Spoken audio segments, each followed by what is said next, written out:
여러분 반갑습니다. 지역자치연구소 최용승이고요. 오늘은 느헤미야 5장 1절 11절 중심을 해가지고 아, 그 양극화의 대안으로서의 정의 분배 정의의 실천이란 차원에서 좀 말씀드리겠습니다. 여러분 이 느헤미야 5장 1절 11절은 극심한 양극화 상황 속에서 분배 정의를 실천한 실제적인 어떤 예를 보여주는데요. 당시 이 느헤미야 5장 11절은 약간 BC 한 5세기 정도 되죠. 그러니까 이제 예레미야 애가 그러니까 BC 6세기에 이제 남유다 망한 후에 이제 당시에 이제 그때 당시에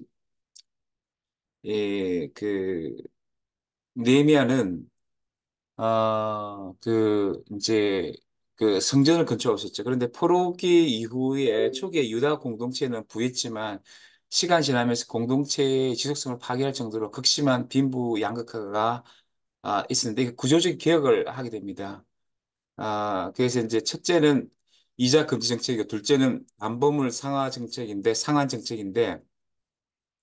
이 두 가지 해결책 실제적인 그 토라의 그 모세 오경에 있는 그 히인프에 근거한 것이었죠. 그래서 이 느헤미야 개혁은 오경의 토라를 실시하면서 사회 구조적인 양극화를 어떤 신앙적 정치적 차원에서 실제적으로 이제 옮긴 어떤 그런 것이었죠. 그래서 이게 얼마나 되냐면은 우리가 보면은 그 물론 이제 구약에서도 이렇게 느헤미야처럼 실제적으로 그 불평등을 실제적으로 기획을 통해서 해결한 경우가 저는 없다고 보는데 거의 없다고 하는데 시도는 했겠지만 여기는 이제 실천을 한다는 거죠. 이거는 이제 구약뿐만 아니고 기독 역사에서 특이한 건데 대개 보면 우리가 우리 복음주의 전통의 어떤 뿌리가 있는 경건주의자들 17대 진젠돌프라든지 또 프랑케라든지 그다음에 영향받은 이제 18세기에 요한 웨슬리 등등이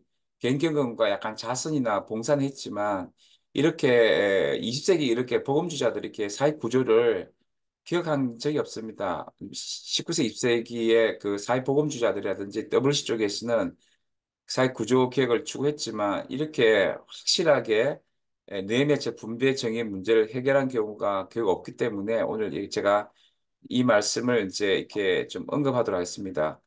이 느헤미야는 포로기 이후에 성전을 건축하고 있었는데 당시가 굉장히 극심한 양극화 가난의 심화가 있었던 것입니다. 그 페르시아로부터 이제 돌아오셨는데 포로 이후 초기에는 어느 정도 이렇게 살만했다 이렇게 합니다. 근데 이 공동체가 너무 이제 급속하게 어떤 흉년 등으로 인해서 가난하게 됐다고 합니다. 이제 그렇게 되니까 느헤미야 5장 1절에서 5절까지는 지독한 가난에서 고통받는 백성들이 이제 아우성을 치게 됩니다. 그래서 절교합니다. 가난한 자들 절교하게 됩니다. 그 5장 1절에서 5절까지 보면은 배고픔과 가난과 절망적 상황이 나오고요. 이 약간 있던 이제 이 약간 다른 그룹의 이 사람들의 반목도 심하고 이 빚진 자들 고통 당한 자들이 그러니까 그 가뭄 최대 희생자들의 채무자와 소상공들이 있는데 이들이 비축해 놓은 곡식들이 모두 바닥나기 때문에 자신의 자녀를 종으로 파는 일까지 서슴지 않게 되었습니다. 그래서 이제 이렇게 극심한 가난에 대해서 느헤미야는 이렇게 굉장히 분노하면서도 동정심을 표해가지고 분배 정의를 실제적으로 이렇게 이룹니다. 그래서 첫 번째가 뭐냐 하면은 그가 했던 게 뭐냐 하면은 이제 이자 금지입니다. 느헤미야 5장 10절에서 자기도 간접적으로 어떤 가난한 자에게 돈과 양식을 주고 이자를 챙기는 사람이었지만 이제 하나님 토라 말씀 근거해서 이자를 챙기지 않겠다. 여호와를 경외하기 때문에 나는 이자를 챙기지 않겠다라고 하지. 그래서 느헤미야 이 이자 금지 정책은 공동체 생존이나 분배 정의가 실제적으로 이루어진 거죠. 가난한 이들의 파산, 이들의 노비와 중산층 몰락, 보이스 올림 현상 등을 공동체를 일순간에 파괴시킬 수 있는 그런 거기 때문에 이것을 실제적으로 해결하려고 했다는 것입니다. 그 다음에 이 사람이 한 게, 네 명 한 게 뭐냐면은 바깥 포도원과 관람원과 집을 본래 소유주에게 되돌려주는 것입니다.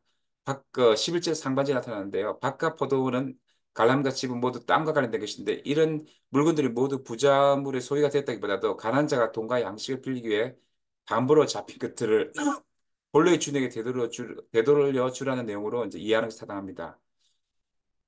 이 11절 상반절의 개혁론은 결국 이게 희년법에 근거합니다. 즉, 가난한 기업의 일부가 팔렸을 때 희년되면 기업을 매입한 자가 본래 주인에게 그 기업을 돌려줘야 된다고 레기 25장 있는데, 물론 이제 이 느헤미야 개혁을 단행하던 시기에는 희년이 없었다는 거죠. 희년이 없었지만, 이 느헤미야는 희년을 선포합니다. 물론 이 희년을 선포하고 시작한 게 아니지만 느헤미야는 이제 부유한 자들이 담보의 땅을 본래 소재에 되돌려주려고 강제했던 것은 사태 심각성이 너무 강하기 때문에 되돌려주자. 그 우리가 산다. 그 사실 연대성을 가지자. 이렇게 해가지고 했는데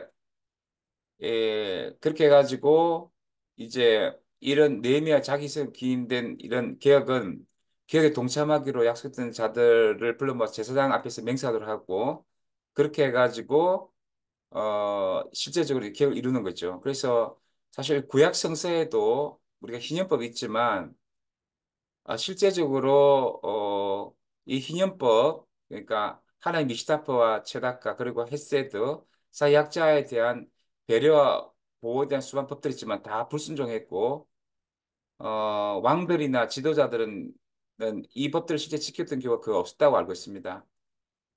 그러나 이 포로 이후에 초기에는 구형 공동체였지만 시간이 지나면서 공동 지속성을 파괴할 정도로 극심한 양극화가 우려되는 그 시대에 느헤미야는 단호하게 개혁을 추구하게 됩니다.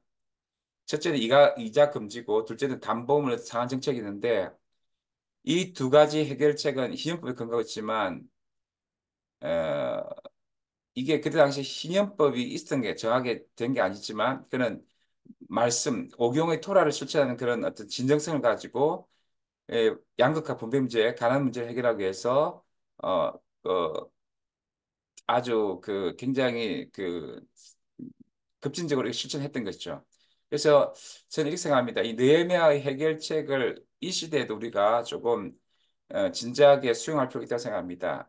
실제적으로 그 당시 시리움도 지키지 않았지만 그는 말씀 돌아가려고 했고 그리고 사회 분배, 왜곡 그리고 굉장히 극심한 가난과 양극화 문제를 해결했는데 우리도 지금 우리나라 너무나 양극화가 심화되기 때문에 이런 어떤 문제들을 진지하게 다루고 우리가 해결해야 된다 생각합니다. 네, 지금까지 직장친곳의 최영성이었습니다.